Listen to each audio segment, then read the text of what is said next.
Hello friends, myself Jitendra Kumar. I am taking electrical machines for the mechanical engineering students.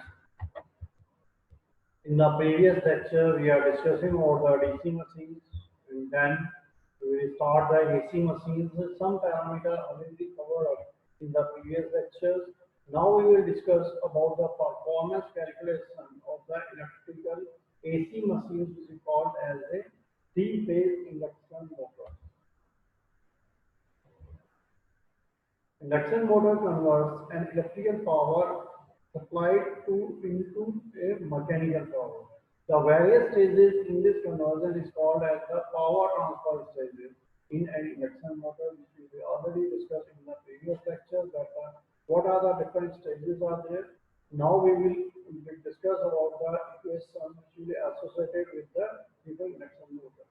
There is a stator input power. It will be indicated as a PV.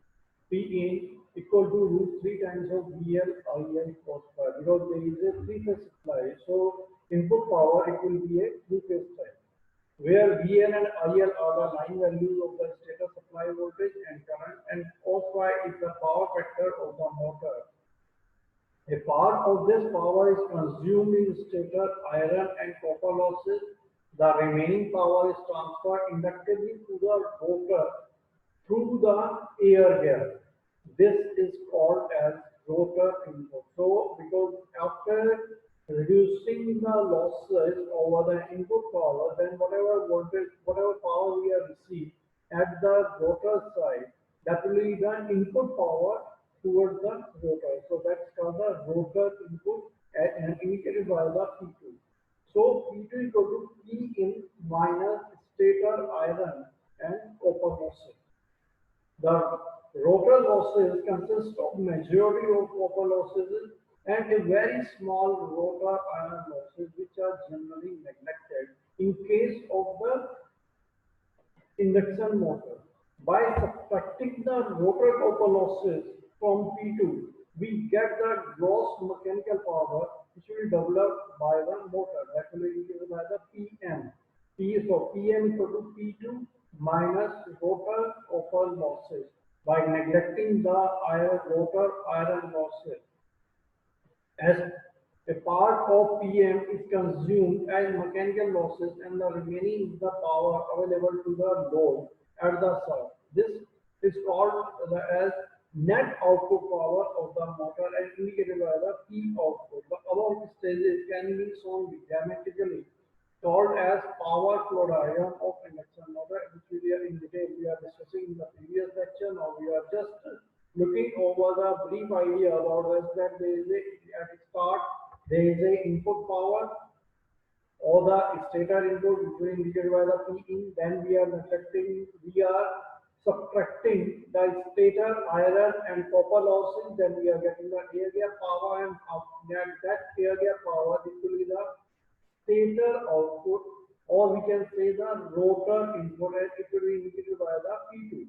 Then we are reducing the rotor copper losses. We are assuming that it will be the very low iron losses. The value of the iron losses are very low. We are just reflecting about that one, and the rotor copper losses will be directed from the stator input or the stator output or the rotor input power. Then we are getting the mechanical power which develop, or rotor output, which is indicated by the PM.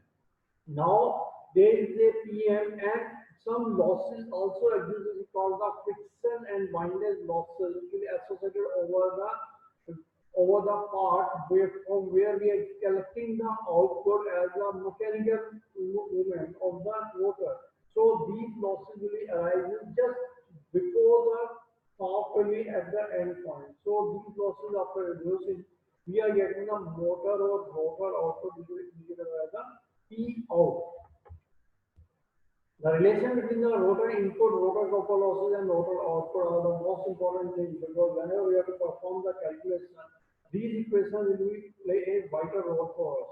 That P2 is the rotor input, PC is the rotor copper losses, PM the gross mechanical power developed or rotor output, TG is the gross torque developed by the rotor in Newton meters, the actual torque available at the shaft called as soft torque or useful torque is indicated by the TSH. TSH is a gross torque. TG stands for the torque lost due to the friction and windage losses. Now input to the rotor is through the air gap with the help of rotating magnetic field, which is rotating at a speed of ns rpm. The rotor input can be expressed in terms of gross torque Tg and speed as, so P2 it will be 2 pi ns Tg upon 60. Now torque developed remains same, but the rotor output, which is gross mechanical power developed Pm, is at a speed n. So the previous equation which we are getting, it will be related with the synchronous speed now, but whenever we are looking over a mechanical power developed, it will be associated with the rotor speed. So over here we are using the word n, not ns. So from output side we can write that Pm equal to 2 pi n times Tg upon 60 in the form of pi. We know that rotor copper losses are there. So Pc equal to P2 minus Pm. So whatever losses we are getting, it will be the difference between the P2, which is the output of the stator, and Pm is the input of the rotor. So if the losses are there, so that will be available over here. So we can easily calculate about this thing. That the formula we are getting, it will be the 2 pi n Tg upon 60 into ns minus n. So by dividing the first equation with the second one, we are getting the value of the ns minus n upon ns equal to 6, so indicated by the s.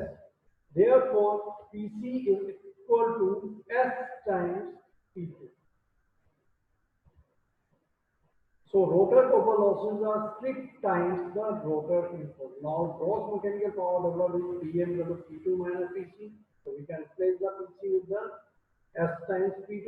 So therefore we are getting the Pm equal to 1 minus S times P2. So gross mechanical power developed is 1 minus S times the rotor input. So whenever we are getting the value of the rotor input, then we can easily calculate about the P2 and the value of the Pm.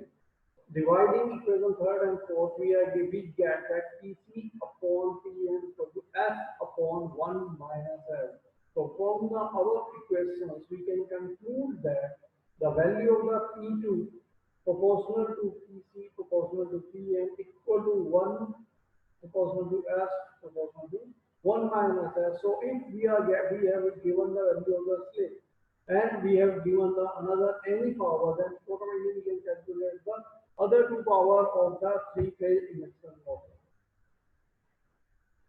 Next will be the gross torque and the soft torque. The torque developed by rotor is gross mechanical torque, and due to mechanical losses, entire cannot be available to drive torque. The load torque is net output torque, called the soft torque or useful torque. Therefore, soft torque equal to TSH equal to P output upon 2 pi n upon 60 Newton meter, and the gross torque it will be the Tg equal to Pm upon 2 pi n upon 60.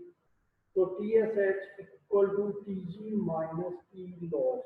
So in case of the soft torque and in case of the gross torque, whenever we are saying that there is an output and Pm. So whenever we have to just calculate the value of the soft torque, we can say that Tg minus T loss is the final equation. T loss is the loss torque due to mechanical losses. P out is the motor output. Pm is the mechanical power developed, and it stands for the rotor speed of the motor. Efficiency of an induction motor can be calculated the ratio of net power available at the shaft P out and the net electrical power input P into the motor is called as overall efficiency of an induction motor, and for the percentage efficiency P out per P input. Then we are getting the percentage efficiency if we multiply by the 100. The maximum efficiency occurs when variable losses become equal to the constant losses of the machine. So rotor efficiency equal to rotor gross output upon the rotor input, or 1 minus S will be the rotor efficiency. We can directly calculate it without doing the big calculation. We can easily find out with the help of the slip, that by making the 1 minus S of this one. So the actual speed per synchronous speed will give you the rotor efficiency of the machine. This will be the characteristics which will indicate it between the efficiency and the output of motor. So whenever we have to just increase the output, then the efficiency will be increased, but up to a certain limit, means whenever it will be goes to the maximum efficiency, then it will be goes to decrease, not further it will be increases. So that will be the relation between the output of motor with respect to the efficiency. Now this will be the end of the lectures related to these parameters which we are discussing over here, and thank you.